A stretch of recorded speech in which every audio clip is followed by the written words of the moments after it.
ఇంత ఘన స్వాగతం పలికినటువంటి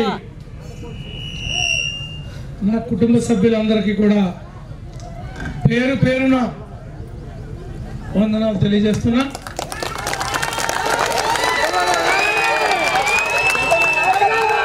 మీరు చూపిస్తున్నటువంటి ఆదరాభిమానాలకి తగిన విధంగా రేపు మన ప్రభుత్వం వస్తుంది. నేను ఏమి చేయగలుగుతానో అది ఆఖరివాడు ఇంట్లో లేకుండా నా దగ్గరికి వచ్చాడు కష్టాన్ని చెప్పుకోలేనటువంటి వాడికి కూడా తగిన న్యాయం చేసే విధంగా మీకు ప్రభుత్వానికి ప్రజలకి మధ్యన ఒక ప్రతినిధిగా ఉంటాను. 3వ కాంటూరు తీసుకొస్తానని చెప్పి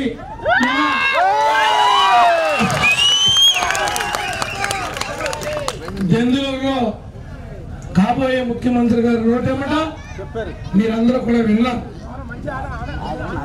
ఆ విషయం మీరందరూ విన్నారు. అది గమనించుకుని మీరు నడవాలి. నడుస్తారనేటువంటి నమ్మకం విశ్వాసం నాకు కలిగించారు.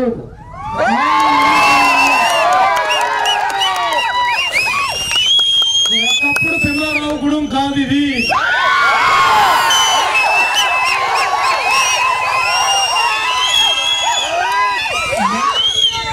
మార్పుని నేను గమనించాను. ఇంకో విషయం చెప్పనా, మీరు చాలా తెలివి గలవారు. నాతో ఉన్న వాళ్ళకేమో న్యాయం జరగదు, మీకు మాత్రం ఎగపోలకేమో గేదెలు ఇచ్చా. మీకు గేదెలు ఇస్తే నా మీద విజిలెన్స్ ఎంక్వైరీ చేశారు. నన్ను జైల్లో పెట్టి ఏడలేక విజిలెన్స్ ఎంక్వైరీ చేశారు. అంటే మీ గేదెలు తీసుకెళ్ళి నా తోటలో కట్టేసుకున్నానంట. ఒక్క గేదె కూడా పట్టుకోలేకపోయారు.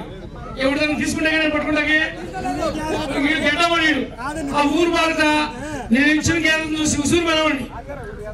ఆ పక్క చేసి చచ్చిపోయింది. ఈవిడి అమ్మవాళ్ళు ఉండేది రన్నింగ్ లో. ఎవడన్నా ఒక్క తోట నేను ఇచ్చాను తప్ప నేను ఎవరిదాన్ని తీసుకున్నా. అలాగా అసత్య ప్రచారం చేస్తారు. నేను ఎస్సీలు తిట్టానని, ఎస్సీలు కొట్టానని, ఓటాడు తగ్గిలంట. మన ఎవరో ఎస్సీలు కొట్టాను. నీకు దయ ఉంటే ఓటే, లేకపోతే లేదని పోతాం. అంతే తప్ప ఓటేమని ఎవరు కొడతారా? ఎంత పనిమాలని కొడతారా? అన్ని నమ్మకండి. ఏదో రకంగా గెలవలేక కుంటి సాకులు చూపించి జనంలో తిరుగుబాటు తీసుకొచ్చి గెలుద్దామనేటువంటి దింపుడు కలం ఆశది. దింపుడు కలవాడు తెలుసు మీకు? దింపుడు కలవడరా? మీకు అన్యాయం ఎవరికైతే జరిగిందో అన్యాయం జరిగినటువంటి ప్రతి కుటుంబం తలకాయ ఎత్తుకుని బతికే విధంగా